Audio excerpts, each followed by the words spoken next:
गणेशाय नमः।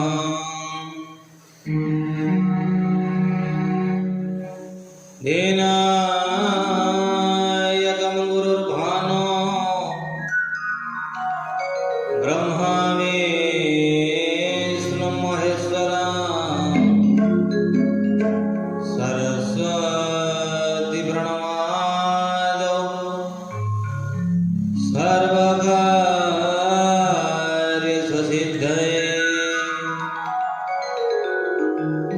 भवानि शङ्करौ वन्दे श्रद्धा विश्वासरूपिणो याभ्यां विना न पश्यन्ति सिद्धा स्वान्तस्तमेश्वरम्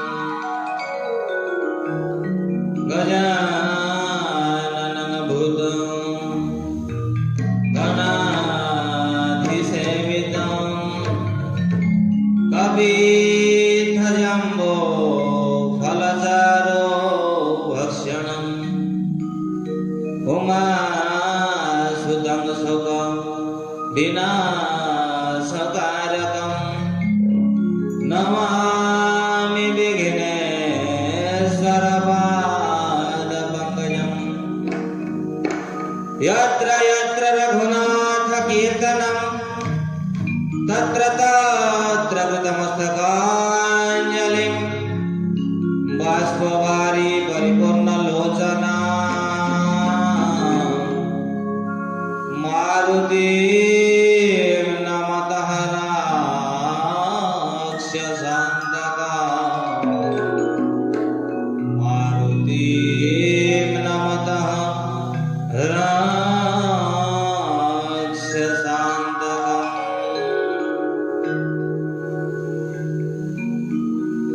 नीलाम्बरा धरा राधा पीताम्बरा धरो हरि जीवने निधाने नित्यं राधा कृष्णो गतिर्मा ॐ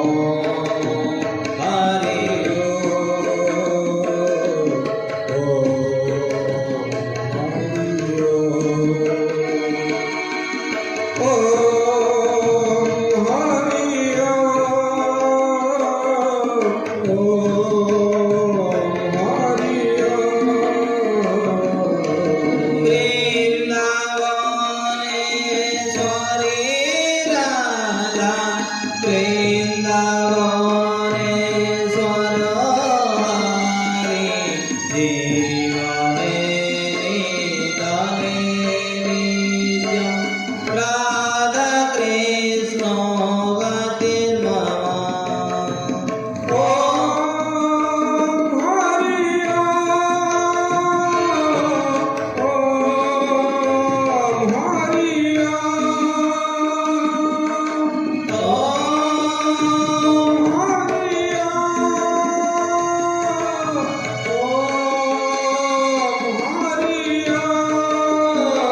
भक्तराज भक्त श्रवण श्रेयांजन्य भगवान की हाजिर संत समाज की हाजिर भक्त समाज की ईश्वर कल्याण हो बोल नंदी कवार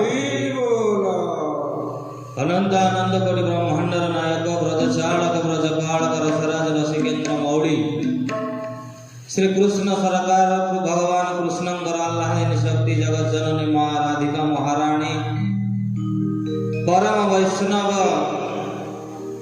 भक्तराज भक्त शिरोमणि श्री उद्धव महाराज परम पूज्य गुरुजी वेदांत श्री ब्रह्मचारी श्री संतोष चैतन्य जी महाराज तथा समस्त शरीर अशरीर साधु संत देवता ब्राह्मण निकट में प्रणाम निवेदन करी सेवक सप्ताह व्यापी श्रीमद् भागवत महापुराण पारायण प्रवचन ज्ञान यज्ञ कर्णधार परम पूज्य व्यास महोदय यज्ञ कार्य आयोजन करुवा परम पूज्य ब्राह्मण मंडली सदाचार सद्विचार उपवेशन रत कृष्ण कथा रस कथा श्रुति सजन जगत जननी मां अंशमुक्ता भक्तिवती मातृमंडली वेद रामायण चैव पुराण भारत तथा आदौ च मध्ये च अन्ते च हरि सर्वत्र ज्ञायते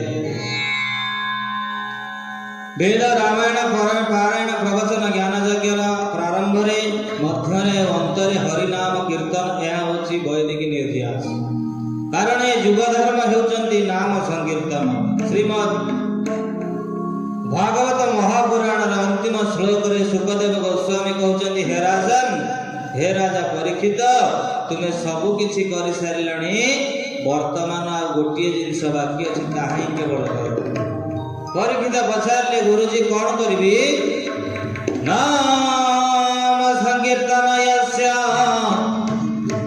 सर्व पाप प्रणाशनम कहले हे राजन तुम्हें केवल नाम संकीर्तन कर भगवान कर कृष्ण भगवान कर दिव्य नाम को कीर्तन कर संकीर्तन कर जा द्वारा अशेष अघ दूर हे जीव अशेष अघ जड़ी पड़ी पांस हे जीव पाप सब नष्ट हे जीव चैतन्य चरितामृत रे सुंदर भाव रे मंगल पद रे कह जाय छै एक बार हरि नामे जत पाप हरे श्री राम जय राम जय जय राम की साध्य नहीं तत पाप करे श्री राम जय राम जय जय राम भले को बार हरि नाम जत पाप हरे पाप की साध्य नहीं तत पाप करे जहाँ ओडिया रे अनुवाद करा जाइछंती कृष्ण नाम रे पाप क्षय देते करी न पारे पापी पाप सेते त्रि करी न पारे पापी पाप सेते कृष्ण नाम रे पाप क्षय देते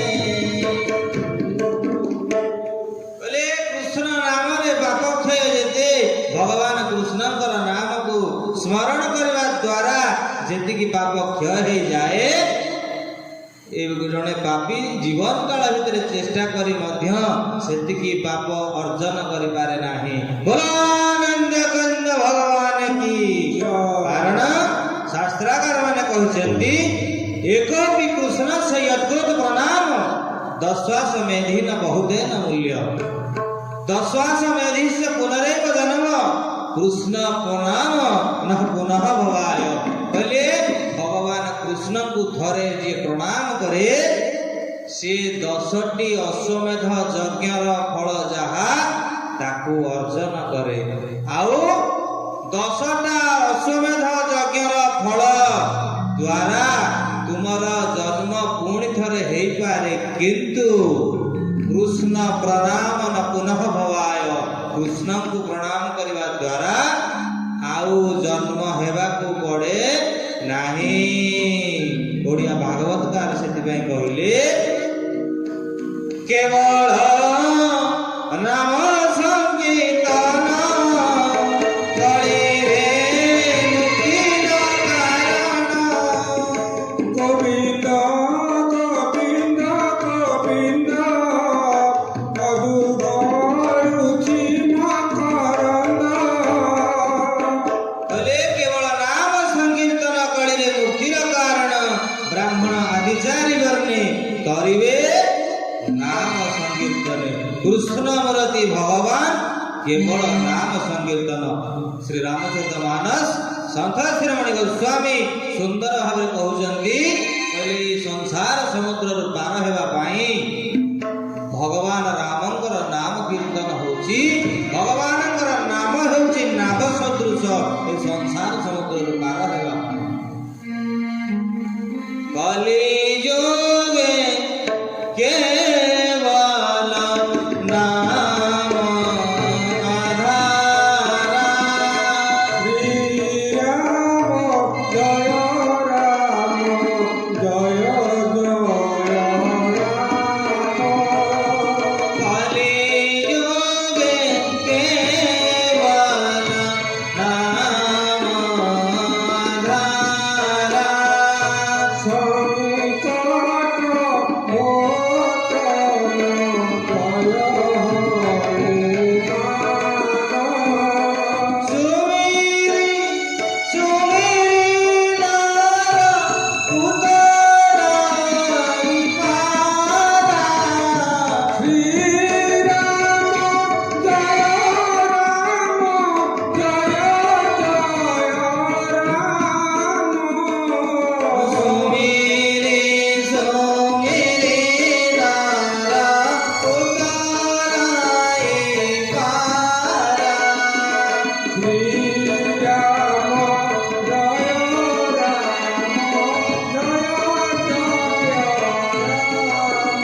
बोलानंद कंद भगवान की सेइथिपाई भगवान निजे स्वमुखरे कहले मोर नाम संकीर्तन करने द्वारा जीवर समस्त अघ जली पोड़ी पाउंस हो जाए।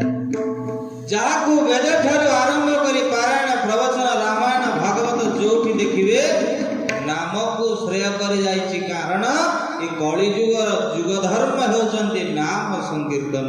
तेणु आसंतु प्रेम से प्यार से दुई बार भगवान पर नाम कीर्तन तापर आज कथा देखिए। गोविंद मेरो है गोपाल मेरो है। गोविंद में है गोपाल में है। गोविंद मेरो है गोपाल मेरो है। गोविंद में है गोपाल में है। श्रीमान के बिहारी नंदलाल मेरो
ବେଦରେ ଭକ୍ତିର ନାମ ନାହିଁ ଆଉ ଭକ୍ତିର ନାମ ହେଉଛି ଉପାସନାର ମାର୍ଗ।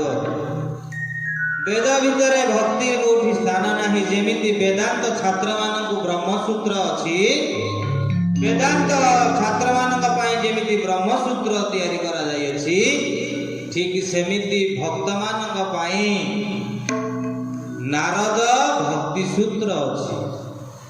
ଆଉ ନାରଦ ତାଙ୍କ ଭକ୍ତି ସୂତ୍ରରେ ଗୋଟିଏ ସୂତ୍ର ଛାଡ଼ିଲେ, ସ୍ତ୍ରୀ ସତ୍ୟସ୍ୟ ଭକ୍ତିରେବ ଗରିୟସୀ ଭକ୍ତିରେବ ଗରିୟସୀ ଭକ୍ତିରେବ ଗରିୟସୀ। ଆପଣମାନେ ଶୁଣୁଛନ୍ତି ଏ କଥା। ଆଜିକି ପ୍ରାୟ 5 ଦିନ ହବ ଏଇ ଗୋଟିଏ କଥାକୁ ଆଲୋଚନା କରାଯାଉଅଛି ଯେ ଭକ୍ତିର ମାର୍ଗ ହେଉଛି ସବୁଠାରୁ ସହଜ ଆଉ ସୁଗମ ପନ୍ଥ ଜୀବକୁ ଭଗବାନଙ୍କ ପାଖରେ ପହଞ୍ଚିବା ପାଇଁ।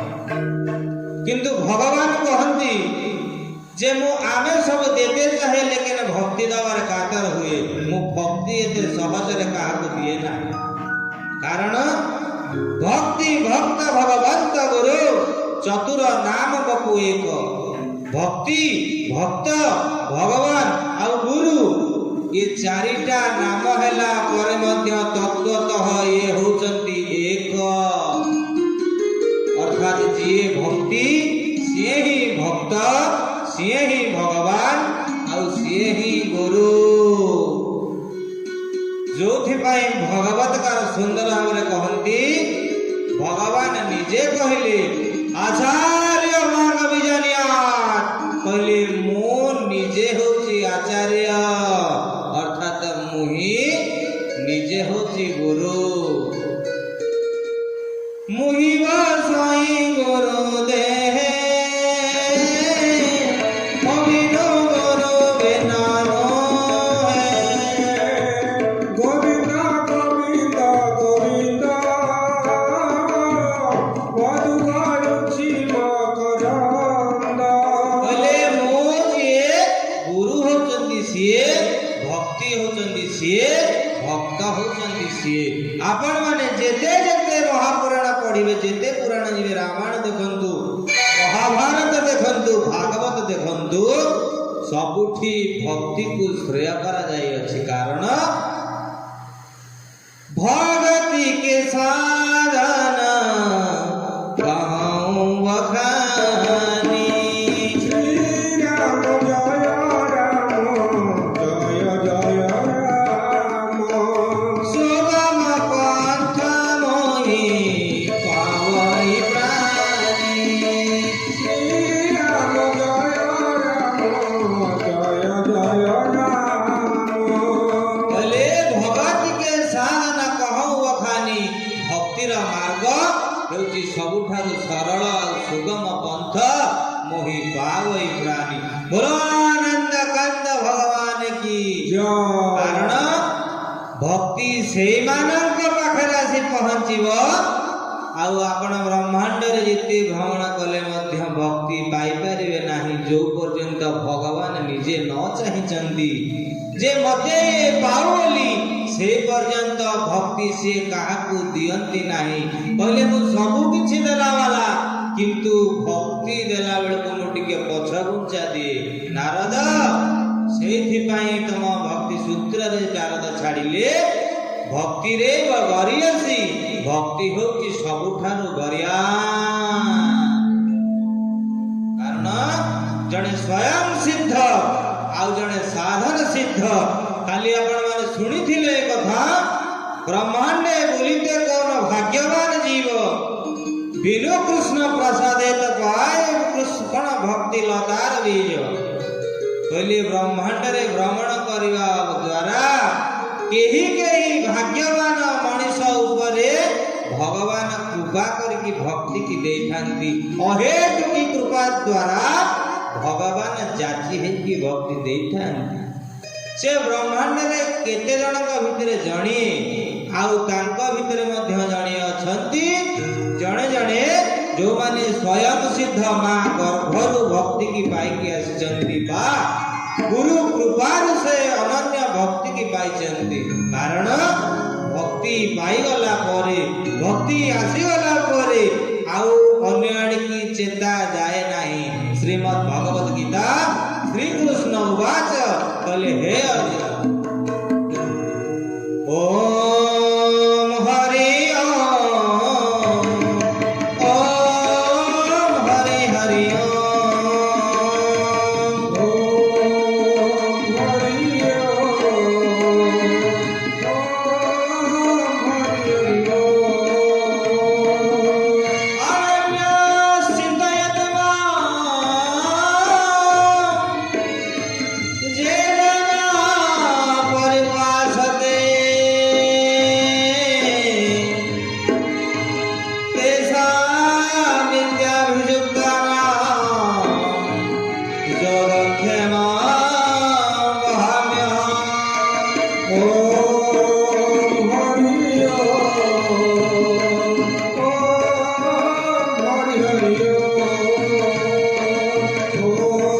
राम नाम अवलंबन एकु आ भगवानଙ୍କର नामକୁ बारंबार बारंबार उच्चारण କରିବା द्वारा स्मरण କରିବା द्वारा ଅନନ୍ୟ ଚେତାରେ ପରିଣତ ହେଇଯାଏ ସାଧକ।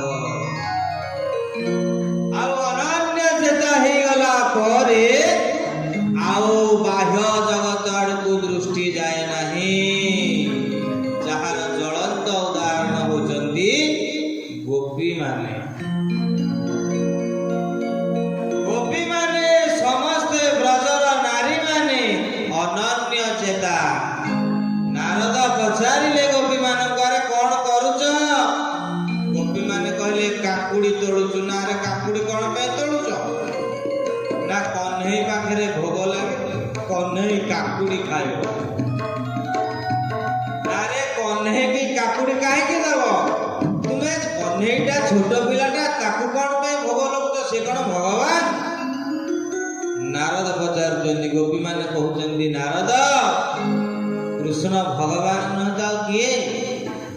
ତୁମେ ସିନା ଛୋଟ ପିଲା ବୋଲି କହୁଛ, ଆମ ପାଇଁ ସେ ଭଗବାନ।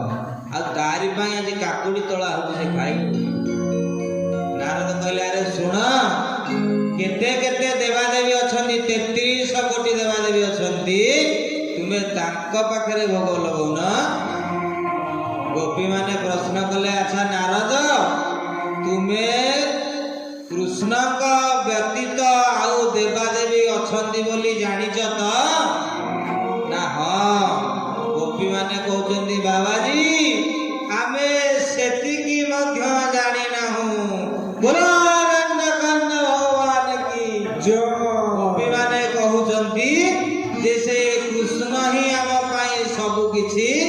କୃଷ୍ଣକୁ ଛାଡ଼ିଲା ପରେ ଆଉ କିଏ ଦେବାଦେବୀ ଅଛନ୍ତି ବୋଲି ମଧ୍ୟ ଆମର ଧାରଣା ବାହାରେ।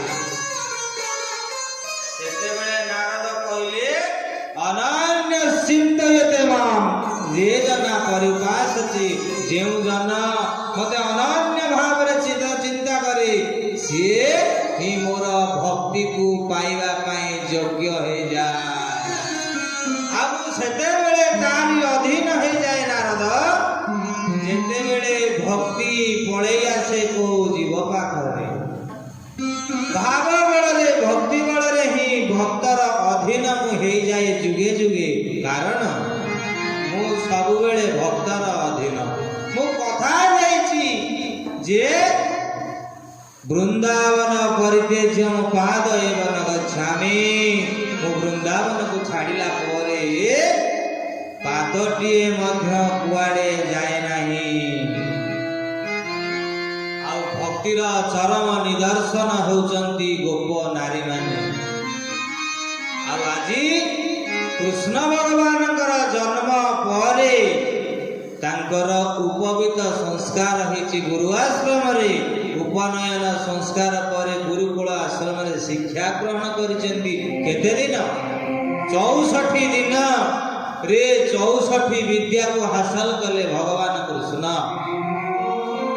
ଲୋକାଚାର ନ୍ୟାୟରେ ଭଗବାନ କୃଷ୍ଣ ଆଜି ଅବତାରିତ ତ ସେ ମଧ୍ୟ ଗୁରୁ ଗ୍ରହଣ କରିଛନ୍ତି। ତାଙ୍କ ଗୁରୁଙ୍କ ନାମ ହେଉଛି ସନ୍ଦୀପନୀ। ଆଉ ମହାରାଷ୍ଟ୍ରର ସନ୍ଦୀପନୀ ଆଶ୍ରମରେ କୃଷ୍ଣ 64 ଦିନ ଧରି ବିଦ୍ୟା ଗ୍ରହଣ କରିଛନ୍ତି। ଆଉ ଅନ୍ତିମରେ ଗୁରୁ ସନ୍ଦୀପନୀଙ୍କୁ ଗୁରୁ ଦକ୍ଷିଣା ଦେଲା ପରେ କଣ ଗୁରୁ ଦକ୍ଷିଣା ଦେଇଛନ୍ତି? ତାଙ୍କ ପୁତ୍ରକୁ ଶଙ୍ଖାସୁର ନେଇ ସମୁଦ୍ର ଭିତରେ ରଖିଦେଇଥିଲା ତ ଗୁରୁମାଙ୍କ କଥାକୁ କାଟି ନ ପାରି କୃଷ୍ଣ ତାଙ୍କ ପୁଅକୁ ମୃତ୍ୟୁ ମୁଖରୁ ଫେରାଇ ଆଣିଛନ୍ତି ଗୁରୁ ଆଶ୍ରମ। ଆଉ ଗୁରୁ ଆଶ୍ରମରେ ଆଣି ପୁତ୍ରକୁ ଦେଇଦେଲା ପରେ ସେଇଠି ସନ୍ଦୀପନୀ କଣ କୃଷ୍ଣଙ୍କୁ ବର ଦେଇଛନ୍ତି। କହିଲେ ହେ କୃଷ୍ଣ, ମୋଠୁ ଅର୍ଜନ କରିଥିବା 64 ବିଦ୍ୟା ଯେମିତି ତୁମର କାଳ କାଳ ପର୍ଯ୍ୟନ୍ତ ମନେ ରହୁ, କେବେ ବି ତୁମ ମନ ଭିତରୁ ବିସ୍ମୃତ ନ ହଉ, ଏହା ହିଁ ମୋର ତୁମ ପ୍ରତି ଆଶୀର୍ବାଦ। ବୋଲୋ ନନ୍ଦକାନନ ଭଗବାନ କି ଜୟ। ଆଉ ଗୁରୁ ଆଶ୍ରମରୁ ଆସିଲା ପରେ କଂସର ଉଦ୍ଧାର, କଂସ कंसर उद्धार परे आपणकर जेते जेते भक्त मानक उद्धार कर सारा परे मथुरा रे भगवान कृष्ण रहिबारे लागिचंती आ बारंबार बारंबार जरासंध मथुरा को आक्रमण करिबारे लागिचंती आ युद्धकालीन परिस्थिति भितरे भगवान कृष्ण दिने राति रे सोईचंती आ तांको पाखरे तांकर चीर सखा उद्धव सोईचंती युद्धकालीन परिस्थिति भितर मथुरा रे युद्धर वातावरण भितर मध्य भगवान कृष्ण शयन करुचंती से समय रे प्राय अर्धरात्र हो गलानी उद्धव देखिले जे भगवान कृष्ण अस्पष्ट स्वर रे राधे राधे राधे कही कही कांदिबारे लागिचंती उद्धव देखुचंती अरे ये तो स्वयं भगवान ये राधे किए ये कहा पाई भगवान को आखिर धार धार अश्रु बहुची सी पुणी शोइबा समय रे जेते बेले सकाळ पाहिला उद्धव जाई पहुंची गले सीधा भगवान कृष्ण पाखरे एकुटिया देखी मनरे आ संशय न रखी बचाई देले कहले भगवान मो मनरे गोटे संशय आसीछि भगवान कहले तुरंत कहि दियो कारण संशय आत्मा विनश्यति संशय यदि गाढ़ हो जाए ताहले आत्मार विनाश हो जिवो तो उद्धव मते जल्दी तुम संशय को कहि दियो उद्धव कहले गो कृष्ण तुमे काली राति रे राधे राधे राधे राधे कहि कांदुथुल कोन का सेतेबेले कृष्ण हस हस मुख बदन भगवानंकर हठात मलिन पड़ीगला स्तब्ध हो रहीगले कृष्ण कहले उद्धव राधांक विषय तुम्हें जानिल केमिति तुमको कहला वाला किए ना उद्धव कहले हो कृष्ण मु राधा किए जाने नहीं किंतु मो मनरे संशय है जे तुम्हें तो स्वयं भगवान एते चांस कलापुंस कृष्णस्तु भगवान स्वयं तुम्हें तो साक्षात भगवान तुम साक्षात विष्णु व्यक्त जोग माया समावृत तुम्हें तो स्वयं विष्णु अव्यक्त तुम्हें तो साक्षात भगवान माया मनुष्य रूपेण मोहयिष्यामि अखिल जगत तुम्हें माया रे मनुष्य रूप को धारण करी ये अखिल जगत को मोह द्वारा मोहित करुच हे कृष्ण तुम्हें स्वयं भगवान हला परे ये जनक किए जहा पाई तुम्हें काली राति रे कोह भरा कांद कांदुथुल आखिर अश्रु झरू सेते बेले कृष्ण कहले उद्धव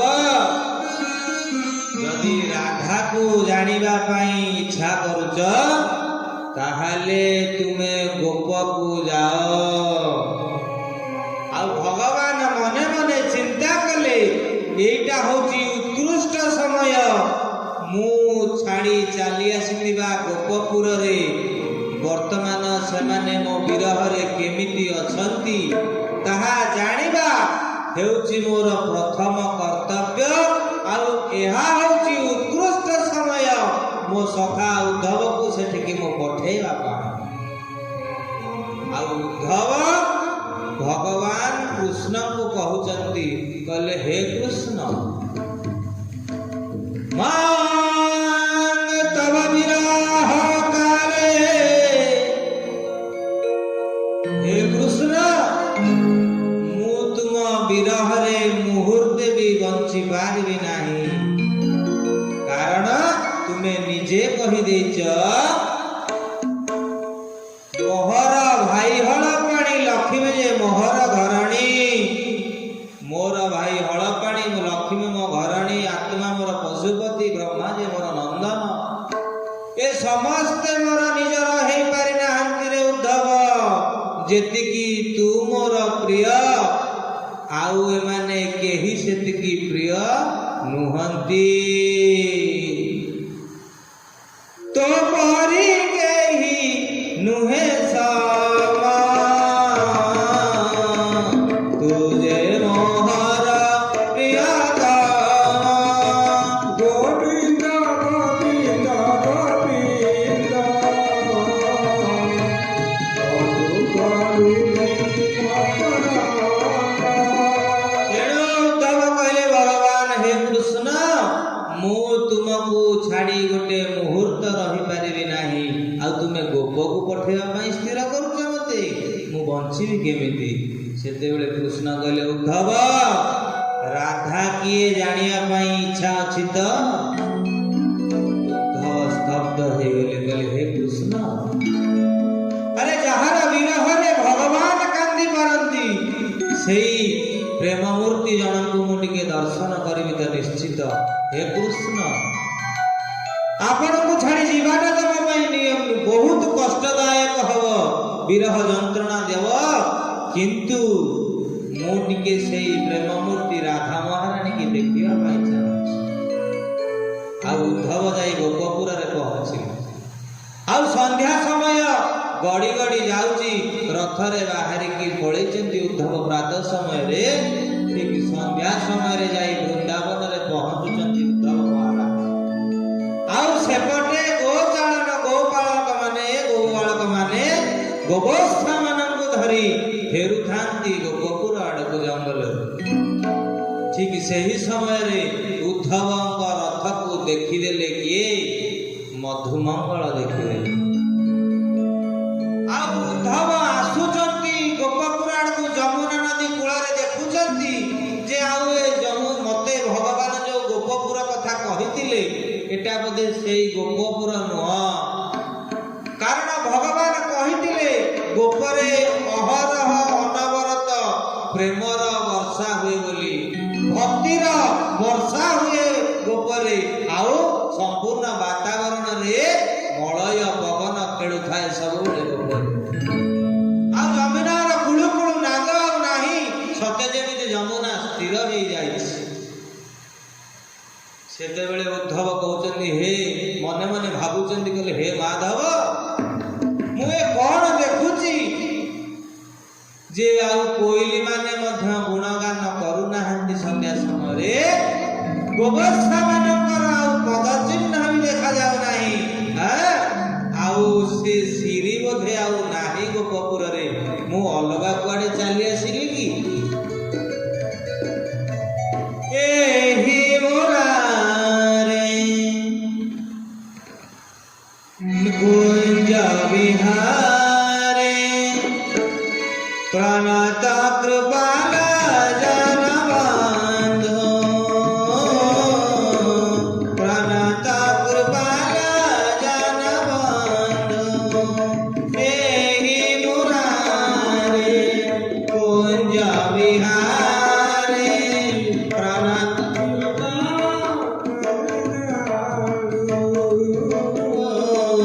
प्रणत कृपाल जनबंधो हे माधव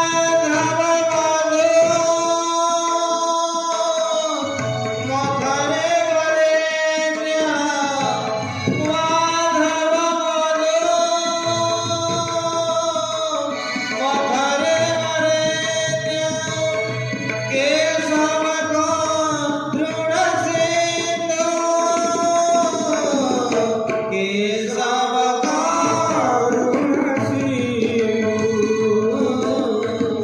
केशव करुण सिंधु देहि मुरारे कुंज विहारे प्रणत कृपाल जनबंधो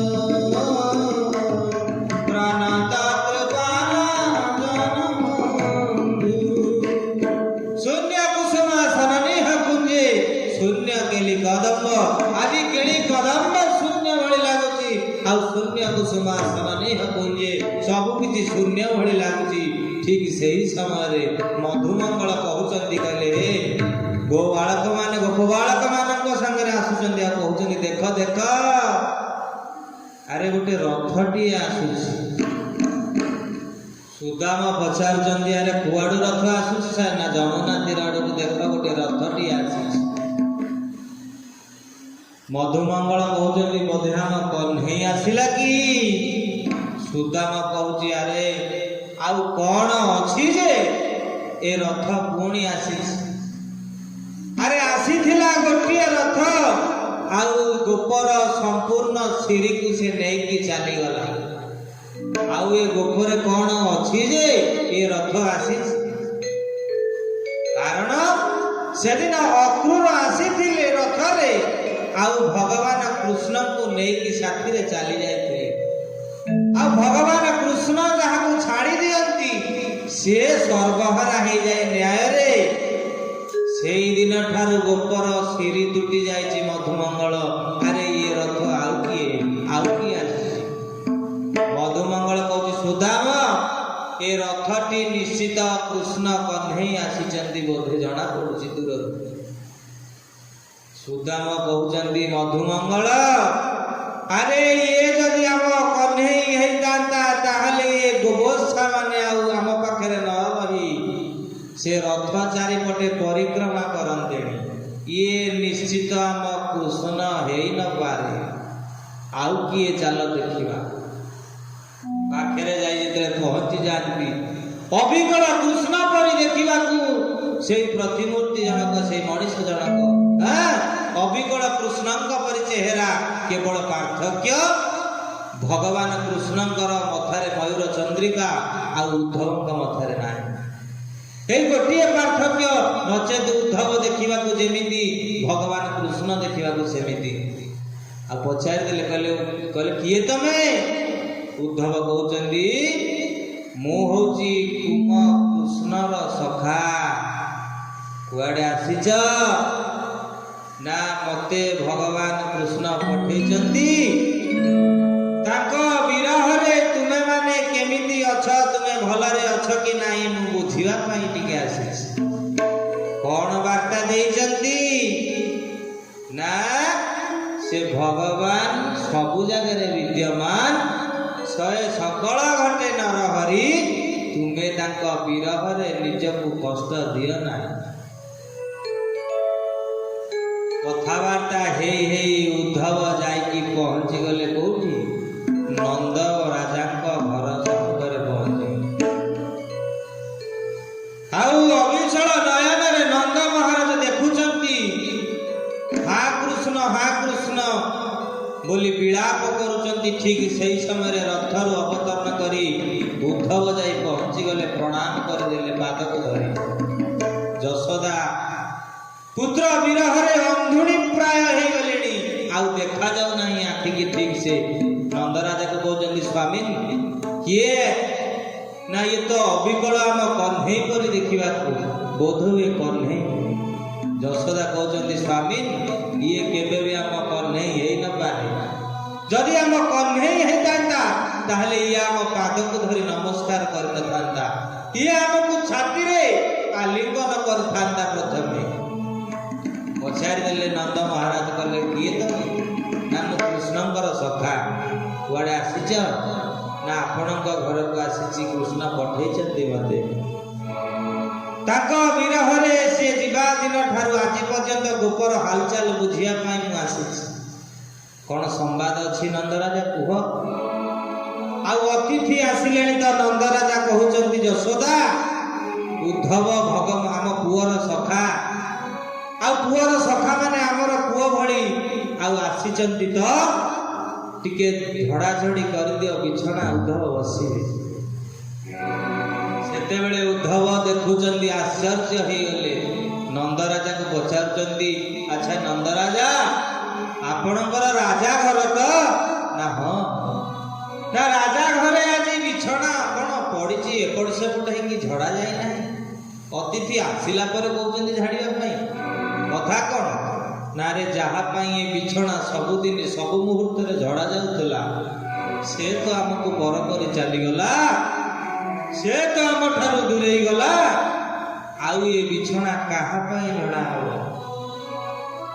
ଆଉ କଣ ଚଞ୍ଚଳ ଟିକେ ଝଡାଝଡି କରିକିରି ତାଙ୍କୁ ବସେଇ ଦେଲେ ଉଦ୍ଧବଙ୍କୁ। ଆଉ ନନ୍ଦରାଜା ଗଲେ ବାହାରକୁ। ଆଉ କହି ଦେଇ ଗଲେ ଯଶୋଦା ମୁଁ ଟିକେ ଅତିଥିଙ୍କ ପାଇଁ ଖାଇବା ଯୋଗାଡ଼ କରିକି ଆଣୁଛି। ଉଦ୍ଧବ ଆହୁରି ଆଶ୍ଚର୍ଯ୍ୟ ହେଇଗଲେ, କହିଲେ ମା ଯଶୋଦା ରାଜା ଘରେ ପୁଣି ଖାଇବା ଯୋଗାଡ଼ କରିବାକୁ ପଡ଼ିବ? ଯଶୋଦା କହୁଛନ୍ତି ଉଦ୍ଧବ ଯାହା ପାଇଁ ପ୍ରତି ମୁହୂର୍ତ୍ତରେ ଗୋପର ଘରେ ଘରେ ଖାଇବା ରନ୍ଧା ଯାଉଥିଲା, ଆଜି ଏ ଘରେ କାଲି ସେ ଘରେ ଆଉ ସେ ଘରେ ଏ ଘରେ ଯିଏ ବସିକି ଚୋରି କରି ଖାଇବା ପିଲା ତ ନାହିଁ, ଆଉ କାହା ପାଇଁ ଏ ଖାଇବା ପ୍ରସ୍ତୁତ କରି ରଖିବେ? କହିଲି ପ୍ରସଙ୍ଗ ଯଶୋଦା କହୁଛନ୍ତି, କହିଲେ ଉଦ୍ଧବ ଲୋକଇଲେ ଖଣ୍ଡ କ୍ଷୀର ଦେବି ମୁଁ କାହାକୁ, ଲୋକଇଲେ ଖଣ୍ଡ କ୍ଷୀର ଦେବି ମୁଁ କାହାକୁ, ଖଣ୍ଡ କ୍ଷୀର ଦେବି ମୁଁ କାହାକୁ,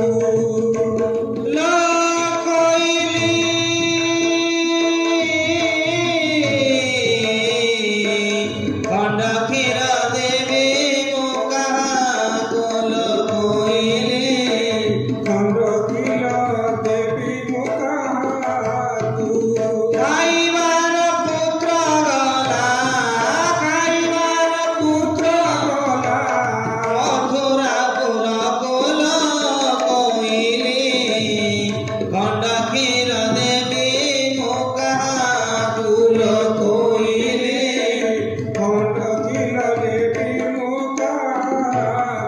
ବୋଲ ଆନନ୍ଦ କନ୍ଦ ଭଗବାନ କି କହୁଛନ୍ତି ଯାହା ପାଇଁ ଖଣ୍ଡ କ୍ଷୀର ଲହୁଣୀ କରିକି ରଖୁଥିଲି ଉଦ୍ଧବ ସେ ତ ନାହିଁ, ମଥୁରାପୁରକୁ ଚାଲିଗଲା। କାହା ପାଇଁ ଆଉ ଖାଦ୍ୟ ସଂଗ୍ରହ କରି ରଖିବି? କାହା ପାଇଁ ଆଉ ଖାଦ୍ୟ ପ୍ରସ୍ତୁତ କରି ରଖିବି? ଲହୁଣୀ ଆଉ କାହା ପାଇଁ ରଖିବି? ଆଉ ଯଶୋଦା ମା ଯାଇଛନ୍ତି ଲହୁଣୀ ଖାଦ୍ୟ ଯୋଗାଡ଼ କରିବା ପାଇଁ ପଡ଼ୋଶୀ ଘରକୁ। ଠିକ୍ ସେତିକି ବେଳେ ଉଦ୍ଧବଙ୍କର ଥିବା ଅଭିମାନ ଯେ ମୁଁ ବ୍ରହ୍ମଙ୍କର ସାଙ୍ଗ, ଭଗବାନଙ୍କର ସଖା, ମୁଁ ଏତେ ଜ୍ଞାନବନ୍ତ ପୁରୁଷ, ସେ ଅହଙ୍କାର ଉଦ୍ଧବଙ୍କର ପ୍ରାୟ 100ରୁ 70 ଭାଗ କମିଗଲାଣି। କେବଳ ନନ୍ଦ ଯଶୋଦାଙ୍କୁ ଦେଖିଲା ପୁତ୍ର, ନିଜ ପୁତ୍ର ନୁହେଁ, ପାଳିତ ପୁତ୍ର ବିରହରେ, ପାଳିତ ପୁଅର ବିରହରେ ବାପା ମା ଦି ଜଣଙ୍କର ଅବସ୍ଥା ଦେଖିଲା ପରେ ଉଦ୍ଧବଙ୍କର 100ରୁ 70 ଭାଗ ଅହଙ୍କାର ଏଠି ନଷ୍ଟ ହେଇଗଲା। ଆଉ ଉଦ୍ଧବ କହୁଛନ୍ତି ଭଗବାନ ଯୋଉ ପାଳିତ ପୁତ୍ର ବାଳକ ରୂପକୁ ଦର୍ଶନ କରିବା ପାଇଁ ଆଜି ନନ୍ଦ ଯଶୋଦା ଅନ୍ଧୁଣୀ ହେଇଗଲେଣି, ଯାହାର ବିରହରେ ଅନ୍ଧୁଣୀ ହେଇଗଲାଣି ମା, ଆଉ ପାଗଳ ପ୍ରାୟ ହେଇଗଲାଣି ନନ୍ଦ ରାଜା। ମୁଁ ଟିକେ ତୁମର ସେଇ ଖିଲିଖିଲିଆ ସେଇ ବାଳକ ରୂପ ଟିକେ ଦର୍ଶନ କରିବା ପାଇଁ ଚାହୁଁଛି। ଆଉ ଠିକ୍ ସେତିକି ବେଳେ ବରାହ ପୀଡ଼ ନଟବର ମୁଖର୍ଣ୍ଣ କର୍ଣ୍ଣିକାର ବିଭ୍ରସ ବାସ କନକ କବି ସମ୍ଭୈଜନ୍ତି ଚମାଲା, ଅଧରରେ ମୁରଲି ଧରି ମୟୂର ଚନ୍ଦ୍ରିକାରେ ସୁଶୋଭିତ ହେଇ ଭିତରେ କଟିବସନ, କଟିରେ ପିତବସନ କୁ ଧାରଣ କରି ଖିଲି ଖିଲି ହସରେ କୃଷ୍ଣ କବାଟ ଆଢଳେ ଥାଇ କହୁଛନ୍ତି ଉଦ୍ଧବ ପଶ୍ୟମେ, ମତେ ଦେଖ, ମତେ ଦେଖ, ହେ ଉଦ୍ଧବ ମତେ ଦେଖ। ଆଉ ଉଦ୍ଧବ ଯେତେବେଳେ ଚାହିଁଦେଲେ ସେଇ ଟିକି କୃଷ୍ଣ ପିଲା, ଟିକି ପିଲା ହେଇ ସେଇଠି ବଂଶୀ ଧରିଛନ୍ତି, ଆଉ ଅଧରରୁ କାଟିରୁ ଲହୁଣୀ ଲାଗିଛି, ଠିଆ ହେଇଛନ୍ତି, ଲମ୍ବ ହେଇ ଗୋଡ଼ ତଳେ ପଡ଼ିଗଲେ ଉଦ୍ଧବ ମହାରାଜ। ଆଉ ସେଦିନ ରାତିରେ ଉଦ୍ଧବଙ୍କୁ ପାଖରେ ବସେଇ ନନ୍ଦରାଜା ଯଶୋଦା ଜନ୍ମଠାରୁ ଆରମ୍ଭ କରି ଆଜି ପର୍ଯ୍ୟନ୍ତ ଅକ୍ରୁର ସାଙ୍ଗରେ ଯିବା ପର୍ଯ୍ୟନ୍ତ ଯେତିକି ଲୀଳା କୃଷ୍ଣ କରିଥିଲେ ସବୁତକ ଗୋଟିଏ ପରେ ଗୋଟିଏ ବର୍ଣ୍ଣନା କରିବାରେ ଲାଗିଛନ୍ତି। ରାତି ପାହିଗଲା, ଆଉ ରାତି ଯେତେବେଳେ ପାହିଗଲା, ସକାଳ ପ୍ରାତଃ ସମୟ ଆସିଗଲା, ଉଦ୍ଧବ नंद यशोदा ठारू विदाय नहीं जाउछंती जमुना नदी तीर आउ देखिले सेतेबेले गोपनारी माने जमुना को जाउछंती गोपी माने जमुना को जाउछंती गाधेइबा आ उद्धवंक चारिपटे घेरी गले गोपी माने कहले कुआडे आसीछ आमे कालीटू खबर पाइलुनी जे तुमे आम कृष्णर सखा तुमको से नटकटिया छलिया काहीकि पठेछि आम पाखु आमे तुम विरह रे केमिति अछु जानिबा पाई देखिबा पाई देख आम अवस्था कौन हेलानी ता विरह उद्धव पचारे तमे ना तमे तो आमको आगुरु देखिन जदि देखिता ताहले कहि पारन जानि पारन से छलिया कृष्ण आम सहित प्रतारणा करी चली जाइनि जे आमे ता विरह रे वर्तमान कौन हेलुनी हमको देखा अवस्था कौन कृष्ण कथा रे पडुथिला मने भानुरागी जेने नळिनी कलरु कलिला पडे रसातळ जेने गले गोपालुणी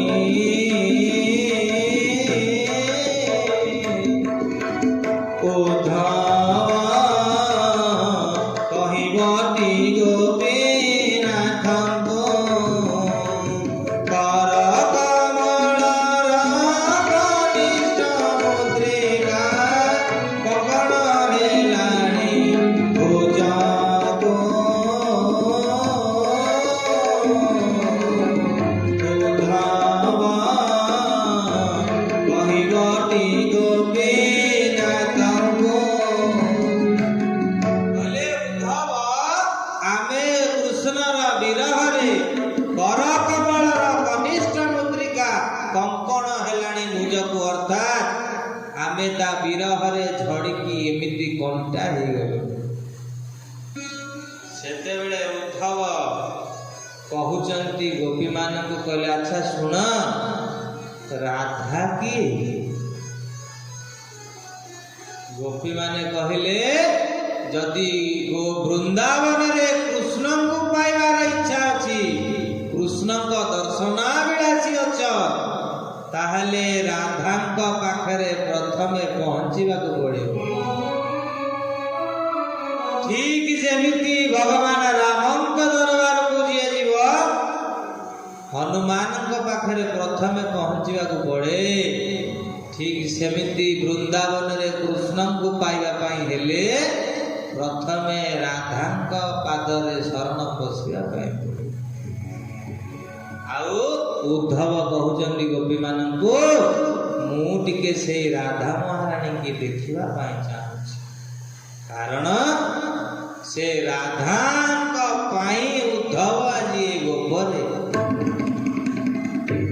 गोपी माने उद्धव को सेमिति घेरी रहितांती गोपी मानक भितरे जणे बसिचंती ताक पाद पाखरे गोटे भ्रमर पक्षीटे बुलिबारे लागिछि आ भ्रमरटी पाद पाखरे गुण हे गान करूची उद्धव को देखैकरी गोपी माने कहउचंती कहले सोण भ्रमर तू आउ जेते गुण हेले पाद पाखरे तो कथा में बुझी पारिबु नाही तो कथारे आमे आउ भासी जीवो नाही काहाकू देखे कि कहउचली उद्धव को देखे कि कहउचली कारण रे भ्रमर तू जेमिति रंग रे कला आम कन्हई ठीक सेमिति रंग रे कला तोर काम हैला तू फूल परे फूल जाई मधु संग्रह करू कृष्णर काम मध्य सया एकुंजरु सेकुंज विहरण करी मधु संग्रह करे आ तू जेमिति मधु सरीगला पर से फूल को छाड़ी देगी अन्य पाखु चली जाओ आम कन्हई मध्य तोरी भली ठीक से गोपी मान को कुंज करे कुंज भ्रमण कला परे गोपी मान आम मान सहित प्रतारणा करी आमठू मधु संग्रह करदेला परे आम मान ମାନଙ୍କୁ ଛାଡ଼ି ଦେଇ ସେ ମଥୁରାକୁ ଚାଲିଲେ।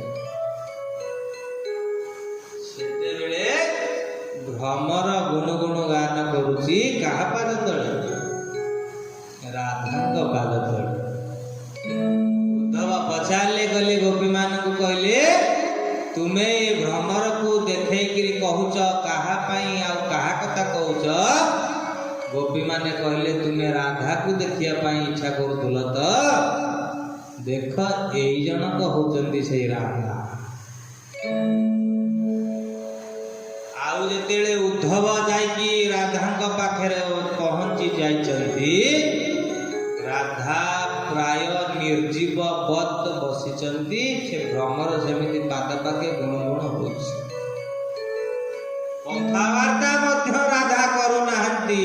ଆଖିରେ ଧାର ଧାର ଅଶ୍ରୁ, ସତେ ଯେମିତି କଜଳ ପଡେ ରଙ୍ଗ ପଡିଗଲାଣି ଆଖିରେ। ଆଉ ଉଦ୍ଧବ ପଚାରୁଛନ୍ତି ଗୋପୀ ମାନଙ୍କୁ, ଆରେ ଇଏ କଥାବାର୍ତ୍ତା କରିବେ ନା କରିବେନି? ଏଙ୍କରି ପାଇଁ ମୁଁ ମଥୁରାରୁ ଆସିଛି, ଦ୍ୱାରିକାରୁ ଏଠିକି।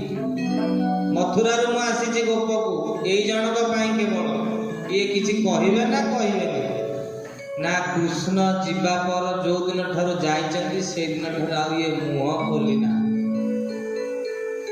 ଉଦ୍ଧବ ଆଶ୍ଚର୍ଯ୍ୟ ହେଇଗଲେ। ଲଳିତା ସେଇଠି ପାଖରେ ଜଣେ ସଖୀ ଥିଲା, ଲଳିତା କହିଲା, ଉଦ୍ଧବ ଏ ଜଣକ ହଉଛନ୍ତି ରାଧା ମହାରାଣୀ। ଆଉ ଏଙ୍କ ବିଷୟରେ ଜାଣିବାକୁ ଚାହୁଁଛ ତ? ବସିକିରି ଶୁଣ, ମୁଁ କହୁଛି। ଇଏ ହଉଛନ୍ତି ବର୍ଷାନା ରାଜ୍ୟର ବୃଷଭାନୁ ରାଜା ଆଉ ତାଙ୍କ ପତ୍ନୀ କୀର୍ତ୍ତିଦାଙ୍କର ସନ୍ତାନ। ଆଉ ବୃଷଭାନୁ ରାଜା ଆଉ ମା କୀର୍ତ୍ତିଦା ବିବାହର ବହୁ ଦିନ ପରେ ଅପୁତ୍ରିକ ଥାନ୍ତି, ପୁତ୍ର ସନ୍ତାନ ନଥାନ୍ତି ତାଙ୍କର। ଆଉ ଦୁର୍ବାସା ମୁନି ସବୁବେଳେ ବର୍ଷାନାକୁ ଜାତଘାତ କରନ୍ତି। ଆଉ ଦିନେ ଦୁର୍ବାସା ମୁନିଙ୍କୁ ବୃଷଭାନୁ କହୁ କହୁ କହିଦେଲେ, କହିଲେ, ହେ ଦୁର୍ବାସା ଋଷି, ଆମ ଭାଗ୍ୟରେ ସନ୍ତାନ ନାହିଁ କି? ଦୁର୍ବାସା କହିଲେ, ସନ୍ତାନ ତ ନାହିଁ, କିନ୍ତୁ ମୁଁ ବ୍ୟବସ୍ଥା କରିଦେଉଛି। ତା ପରଦିନ କୀର୍ତ୍ତିଦା ମହାରାଣୀ ସଖୀମାନଙ୍କୁ ନେଇ ଯମୁନା ତୀରକୁ ଯାଇଛନ୍ତି ଗାଧୋଇବା ପାଇଁ। ଠିକ ସେହି ସମୟରେ ଯମୁନାର କୁଳୁ କୁଳୁ ନାଦରେ ତରଙ୍ଗ, ଜଳର ତରଙ୍ଗ ଯୁଆଡ଼ିକି ଜଳ ବୋହି ଯାଉଛି। ଠିକ ତାର ଓଲଟା ଦିଗରେ ପଦ୍ମ ଦଳଟେ ଭାସି ଭାସି ଆସୁଛି। କୀର୍ତ୍ତିଦା ଆଶ୍ଚର୍ଯ୍ୟ ହେଲେ, କହିଲେ, ଆରେ ଜଳର ଧାରା ଯୁଆଡ଼କୁ ଯାଉଛି, ଏ ପଦ୍ମ ଦଳଟା କଣ ତା ବିପରୀତ ଦିଗରେ ଆସୁଛି? ଆଉ ଦେଖିବା ପାଇଁ ଆଗ୍ରହ ଆସିଲା। ପାଖକୁ ଯେତେବେଳେ ଯାଆନ୍ତି, ସେଇ ପଦ୍ମ ଦଳଟି ଭାସି ଭାସି ଆସି କୀର୍ତ୍ତିଦାଙ୍କ ପାଖାପାଖି କୂଳରେ ଆସି ଲାଗିଗଲା। ଆଉ ଯେତେବେଳେ କୀର୍ତ୍ତିଦା ସେ ପଦ୍ମ ଦଳକୁ ଆଡ଼େଇ ଦିଅନ୍ତି, ପଦ୍ମ ଦଳ ଭିତରେ ପଦ୍ମ ଫୁଲଟିଏ ଫୁଟିଛି। ଆଉ ପଦ୍ମ ଭିତରେ ଗୋଟିଏ କନ୍ୟା ସନ୍ତାନଟିଏ ଅଛି। ଆଉ କାନ୍ଦୁଛି ତ, କୁଆଁ କୁଆଁ ନ କହି କୃଷ୍ଣ କୃଷ୍ଣ କହିକି ସେ କାନ୍ଦିବାରେ ଲାଗିଛି। ଆଉ କୀର୍ତ୍ତିଦା ଭାବିଲେ, ଇଏ ବୋଧେ ଦୁର୍ବାସା ଋଷି କହିଥିବା କଥା ର ଇଏ ଫଳ। ଆଉ ପଦ୍ମ ଫୁଲରୁ ଉଠେଇକି ଆଣିଲେ। ଆଉ ବର୍ଷାନା ରାଜ୍ୟରେ ଆଜି ସୁଖ କହିଲେ, ଖୁସି କହିଲେ ନ ସରେ। ଗୃହ ଗୃହ ବାଜ ବଧାଉ, ଘରେ ଘରେ ମଙ୍ଗଳର ବାଜା ବାଜିଲା। କିନ୍ତୁ ରାଜଭବନରେ ପ୍ରବେଶ କରିବା ପରେ ଉତ୍ସବ ମୁଖରିତ ରାଜଭବନ ଭିତରେ ସବୁ କିଛି ଫସର ଫାଟିଗଲା ଗୋଟିଏ ମୁହୂର୍ତ୍ତ ଭିତରେ। କଣ ନା, ଝିଅଟି କନ୍ୟାଟି ସିନା କାନ୍ଦୁଛି, କିନ୍ତୁ ତାର ଆଖି ଫିଟୁନାହିଁ। ଅର୍ଥାତ ଜନ୍ମରୁ ସିଏ ଅନ୍ଧୁଣୀ, ଦେଖିପାରୁନାହିଁ, ଆଖି ତାର ଫିଟୁନାହିଁ। ବୃଷଭାନୁ ଚିନ୍ତିତ ହେଇଗଲେ। ଦୁର୍ବାସା ଋଷିଙ୍କୁ ଡକେଇଲେ, କହିଲେ, ଦେବାର ଯଦି ଥିଲା ଭଲ କନ୍ୟାଟିଏ ଦେଇଥାନ୍ତ, ଏମିତି ଜନ୍ମରୁ ଅନ୍ଧୁଣୀ ଗୋଟିଏ କନ୍ୟାଟିଏ କାହିଁକି ଦେଲ ପ୍ରଭୁ? ସେତେବେଳେ ଦୁର୍ବାସା କହିଲେ ଇଏ ତ ନିୟତିର ନିୟମ, ଇଏ ଯାହା ପାଇଁ ଧରାବତରଣ କରିଛି ତାକୁ ନ ଦେଖିଲା ପର୍ଯ୍ୟନ୍ତ ଇଏ ଆଖି ଖୋଲିବ ନାହିଁ। ଅର୍ଥାତ୍ ଇଏ ଆଖି ଖୋଲିବ ତ ତାଙ୍କୁ ହିଁ ଦର୍ଶନ କରିବ। ତ ସିଏ ତ ଏଠି ନାହାନ୍ତି, ତୁମକୁ ଗୋଟେ ଉତ୍ସବ କର, ଆଉ ତୁମେ ଉତ୍ସବ ଆଳରେ ନନ୍ଦରାଜା ମା ଯଶୋଦାଙ୍କ ପରିବାରକୁ ନିମନ୍ତ୍ରଣ କର। ଆଉ ବୃଷଭାନୁ ଦୁର୍ବାସାଙ୍କ କଥା ମାନି ରାଧାଙ୍କ ଜନ୍ମୋତ୍ସବ ପାଳନ କରିବା ଅର୍ଥେ ନନ୍ଦରାଜା ଆଉ ଯଶୋଦାଙ୍କୁ ସପରିବାର ଡକେଇଲେ। ଆରେ ସପରିବାର ଡକେଇବାର କାରଣ ନା ବାପ ଆସିବ, ମା ଆସିବ, ମାନେ ପୁଅ ତା ସହିତ ନିଶ୍ଚିତ ଆସିବ। ତେଣୁ ଦୁର୍ବାସା କହିଦେଇ ଗଲେ, ଆଉ ବୃଷଭାନୁ ନନ୍ଦରାଜାଙ୍କୁ ନିମନ୍ତ୍ରଣ କଲେ। ଆଉ ନନ୍ଦରାଜା ଆଉ ଯଶୋଦା ମା ଆସି ପହଞ୍ଚିଲେ ବର୍ଷା ନାରୀ। ନନ୍ଦରାଜା ବୃଷଭାନୁଙ୍କ ସହିତ ରାଜ୍ୟର କେମିତି କଣ ଚାଲିଛି, ରାଜ୍ୟରେ ଶାସନ କଥାବାର୍ତ୍ତା ହଉଛନ୍ତି। ଯଶୋଦା କୀର୍ତ୍ତିଦାଙ୍କ ସହିତ କଥାବାର୍ତ୍ତା ହଉଛନ୍ତି। ଇଏ ତାଙ୍କୁ ଏ ଝିଅର କଥା କହୁଛନ୍ତି, ସିଏ ତାଙ୍କ ପୁଅର କଥା କହୁଛନ୍ତି। ଠିକ ସେଇ ସମୟରେ ରାଧା ମହାରାଣୀ ଝୁଲଣାରେ ଝୁଲୁଛନ୍ତି, ଆଉ କହ୍ନେଇ ଟିକି ପିଲା ଚାଲି ଚାଲି ଠୁକୁମ ଠୁକୁମ ଯାଇ ଯାଇ ରାଧିକା ମହାରାଣୀଙ୍କ ପାଖରେ ଯାଇ ପହଞ୍ଚିଗଲେ। ଆଉ କେବଳ ସ୍ପର୍ଶ ଟିକେ କରିଦେଇଛନ୍ତି ରାଧା। ଆଉ କୃଷ୍ଣ ସ୍ପର୍ଶ କରୁ କରୁ ରାଧା ମହାରାଣୀଙ୍କ ଆଖି ଖୋଲିଗଲା।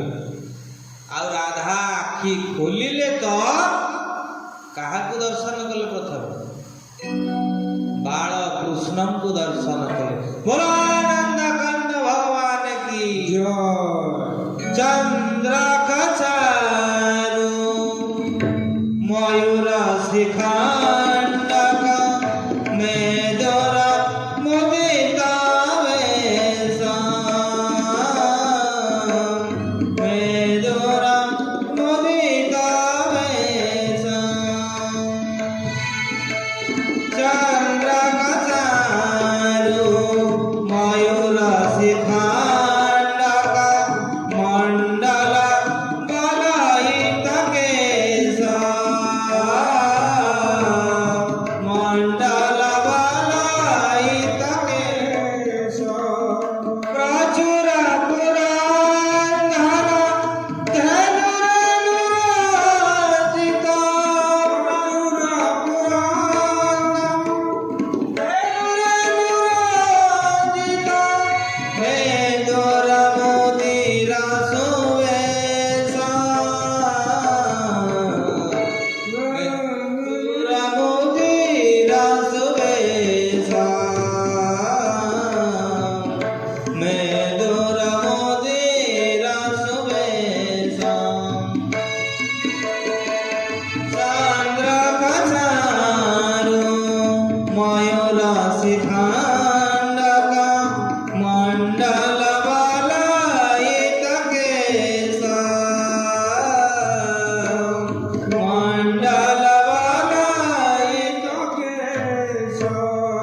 বলো আনন্দ গন্ধ ভগবান কি জয়।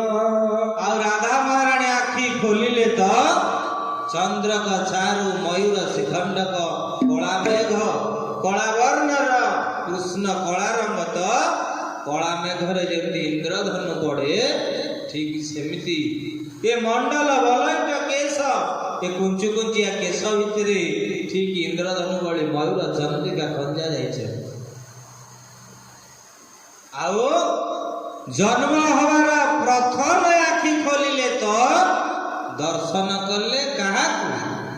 କୃଷ୍ଣଙ୍କୁ ଦର୍ଶନ କଲେ। ଯାହାର ଜନ୍ମ କେବଳ କୃଷ୍ଣ ପ୍ରେମ ପାଇଁ, ଯାହାର ପାଟି ଖୋଲିଲା ତ କୃଷ୍ଣ କୃଷ୍ଣ ଯା ଉଚ୍ଚାରଣ ପାଇଁ। ଲଳିତା କହୁଛନ୍ତି ଉଦ୍ଧବ ଏଇ ହଉଛନ୍ତି ସେଇ ରାଧା ମହାରାଣୀ। ଶୁଣିବ ଉଦ୍ଧବ, ଇଏ କାହିଁକି ଅଭିମାନ କରିକି ବସିଛନ୍ତି? ନା ଇଏ ଭଗବାନ କୃଷ୍ଣଙ୍କୁ ଏତେ ଭଲ ପାଆନ୍ତି, ଏଙ୍କ ବିଷୟରେ ଯଦି ଶୁଣିବ तुम पाद तलु माटी खसी पड़िबो। आ तुमे कोन कहूच जे कृष्ण राति अधरे राधे राधे कहि कांदुचंती। जदि 100 जन्म से कृष्ण जन्म हुए 100 जन्म कांदिले भी राधा प्रेमर ऋण सुझी पारिबो ना। शुणिबा उद्धव कृष्ण केड़े कपटी आउ ए राधा महारानी केते स्वच्छ प्रेम ये राधा महारानी होचती महाभावर प्रतीक महाभाव स्वरूपिणी राधा महारानी गो महाभाव स्वरूपिणी राधा महारानी गो। बोले महाभाव स्वरूपिणी राधा महारानी ये खाली भाव नुहे महाभावर स्वरूपिणी ये राधा ठाकुराणी। अभिमन्यु सामंजस्यर द्विपद कहते अप्राकृत प्रेम मूर्ति जय राधे हरि जय राधे हरि हरि जय राधे हरि व्यक्त लीला को व्यक्त कर अवतारी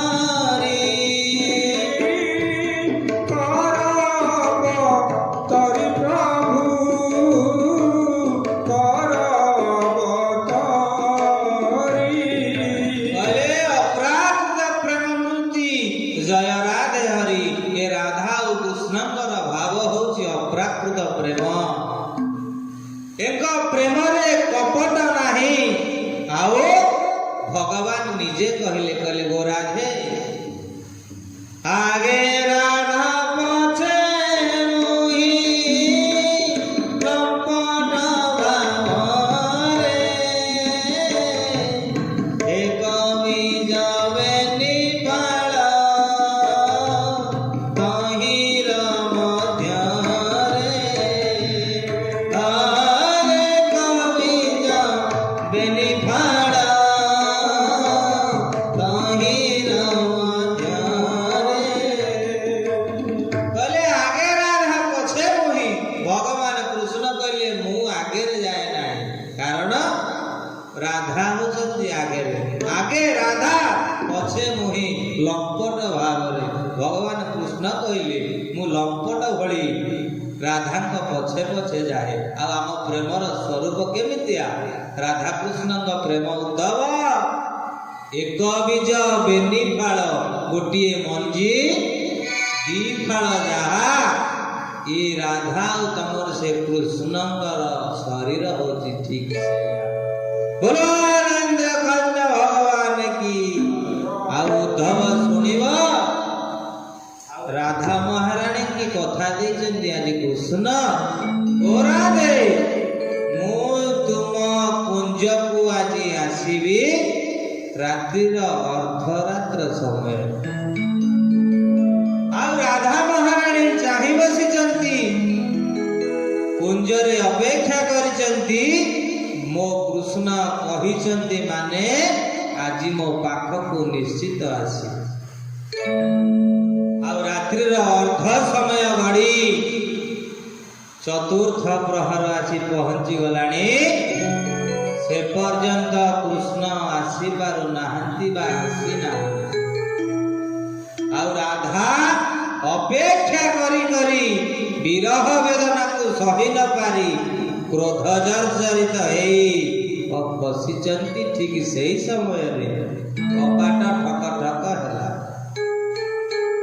आ राधा महारानी धाई गले हाँ मो कृष्ण आसिला कारण मते कथा देइचंती गो कन्हई आज मो कुंज को आसीबे बोली भाभी जेतेले जाई कपाट खोली दियंती देखिले से कन्हई नु से किए से होची ललिता।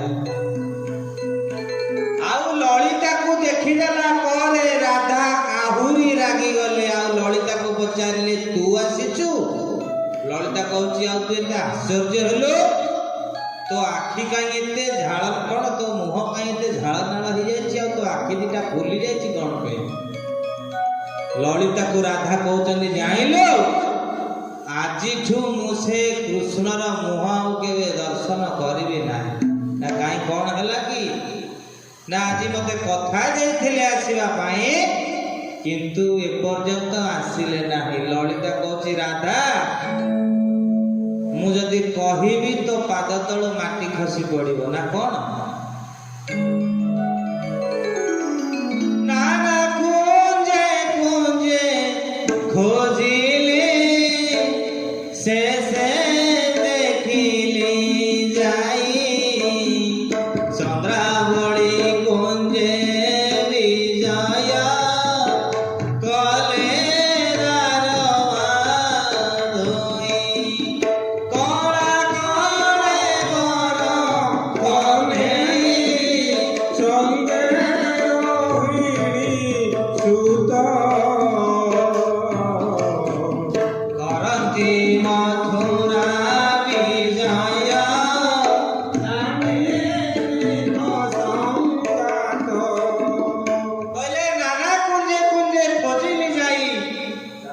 नाना कुंजरे जब जाइले गोटे पर गोटे कुंज खोजिली देखिली जाइलु राधा चंद्रावली कुंजरे तो कन्हई बसी राधांकर आखि स्फुरलित हो गला एटेटे हो गला कौन कहलु जे मो कन्हई चंद्रावली कुंजरे कौन हैला सेते बेले राधांकर बुढ़ी गला बुद्धि विवेक क्रोधे भासंती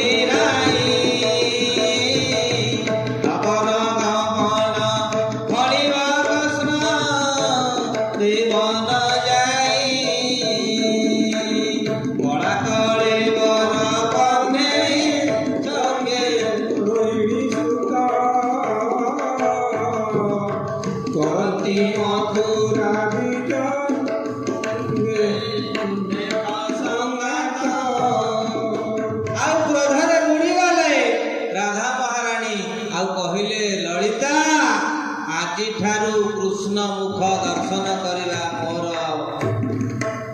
बंद हो गला आउ से कपटी कृष्णर मुख को मु केबे दर्शन करिबी नाही ललिता कहउछन्ती राधा तोर जन्म से कृष्ण प्रेम पाई कृष्ण को पाइबा पाई तोर जन्म तू ताकू छाड़ी के रहिबु केमिति ना मु रहि जेबी ना केमिति ना जमुना को आउ गाधेई जीवुनी अरे जा समस्ते सीना गोपी माने गाधेवा पाई जाती जमुना को तू तो जमुना को पानी आनिया पाई जाऊ कहा बहाना पाई कहा पाई तू से कन्हई को देखिवा बहाना रे जमुना को जाऊ प्रतिदिन आउ जमुना को जीवुनी ना ना आउ जमुना को जीवी ललिता कहूची राधा को जमुना को जीवो नहीं गो सेता नील तरंग जमुना कामना तलगे कृष्ण करिले भंग कला करे भरत नहीं संगे रोहिणी सुता परंती मथुरा विजय करते कसंगात आओ कहले जमुना को जीवनी गाधेवा को राधा ना मु आउ जमुना को गाधेवा पाई जीवी नहीं तो कौन करिवो 5 मिनिट तो कौन करिवो ना जदि जमुना को जीवी तार वर्ण तो नील तरंग तार ताकू देखिला परे मोर कृष्ण कथा मने पड़िबो सेथि पाई मु आउ जमुना को जीवी नहीं गाधेवा ललिता कहूची राधा ताले कौन करिवो तो घर सारा तो संपूर्ण नील रंग रे आच्छादित करिचु तू ए नील रंग कांथ को देखिला माने तो तोर ता कथा मने पड़िबो ना रे मिस्त्री डाकी गिरी नील रंग को बाहर करके हळदिया रंग कर दे ना रे तू जो नील रंग रा साड़ीटा पिंदिचु ताकू कोन करिवो राधा महारानी को आखिर धार धार अश्रु बहिबार लागिला ए शाढ़ीटा को मु बाहर करके फोपाड़ी देवी। ललिता कहते राधा ये शाढ़ी नीला शाढ़ीटा को तू एते भल पाऊ जे से कहबर तो कहला परे मध्य शाढ़ीटा को न खोली तू दधी हांडीटा को ता मुंडरे कचाड़ी देथिलु। तू आज कहूचु ए शाढ़ीटा को भोगण काढ़ी फोपाड़ी दबु बोली।